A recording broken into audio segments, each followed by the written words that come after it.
Sushanta kaidagi lakpano, kamaina horokpano, kay dobuno ay kem khangde.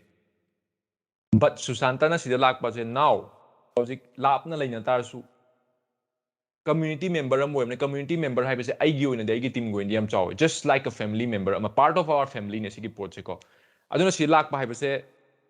tasengna akhoi gi side gi grow pining akhoi gi side gi tasengna result pining result fangnam ninga si aina kupna matang tai mem de noi mem da ko hoi loidri takpa di loibana re min mangani da loimak takpa loibana te online business hai aina su khangdaba kya am lai khangna ba even I should learning station loimak everyday learning station lai mem se but aina khangba mem share to mem se noi mem da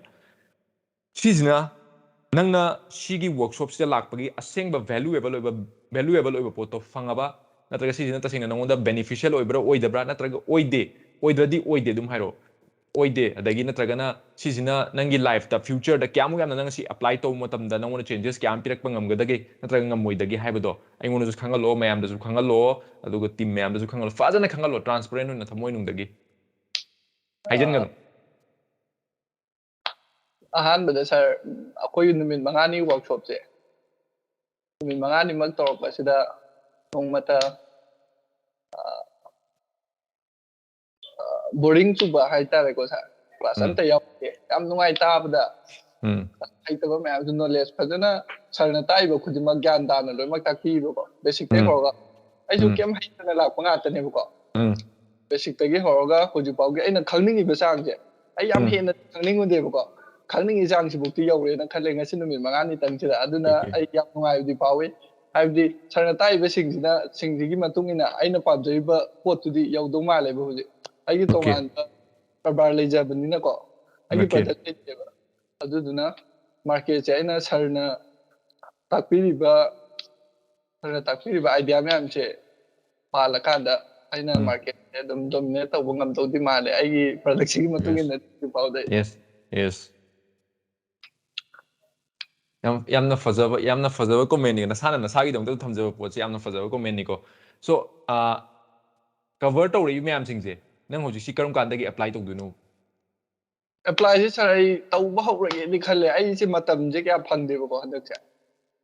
tek phangba di hawrani matam phangda ai se hanadi khoi ibai ga dukan tawminar bane uripo gi si jo ibai isega guwahati da na bagi adumaina chatkhiba ko aduna se Pogatil da su dukan am leibadina anima akhoi repairing se yawbnina khut ki thabak ngatani khut se sangde ba sa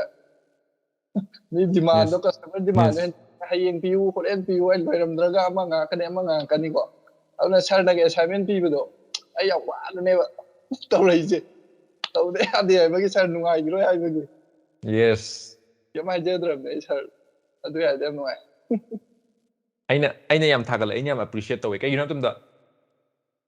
adu ai nangna du ulakba haibase nangna de ngonda hire kanda ingon ai gi feel lai nuai bone but nang nasagi damukta nang nasana kyamu yamna commitment leijage nasana thanda nang kyamu yamna ngakchage haiba pot adu le hadi nang adu yam thabak chilla fawda nang matam kai thoga adu torok pa haibase nang adu gi pot dum consistency maintain tawta nang dum result phangduram ne dum kai gino ta mi punamak se excuses se yam ba hadi nang hoji haini ba torongani mi ai ju excuses mark tadum yaw ne ju kharam yawngani hayeng tawroge da hangchit tawroge ja haib lo yaw ngata ne but at the end of the day nangi priorities is quite important ne ko kanada pote thokpati kan kan de du kanaba pot di nang ye thokpa sukon kanaba leite ba aduna priorities loi depend to ngata time management kai loi priority de loi depend to ba aduna aina haije nang horo chatharo hangdaba haitaba mam loi hango